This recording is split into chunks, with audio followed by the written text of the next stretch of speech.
Maintenance reset. Mercedes GLC300. This one is super easy, all right?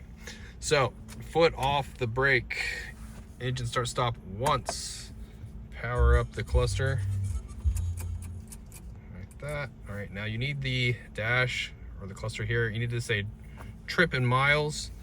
If you don't know how to do that, hit home.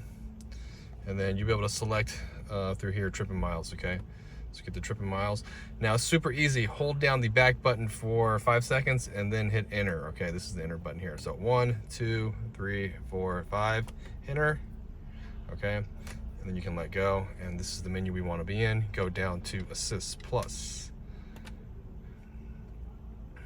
It tells you to turn on the ignition. Hit ignition one more time. We are gonna do full service today. Grade. Yes, it's carried out. Confirm. And we are done. I hope the video helped you out. If it did, could really appreciate that like button or leave me a comment. And if you want to see more Mercedes content, hit subscribe.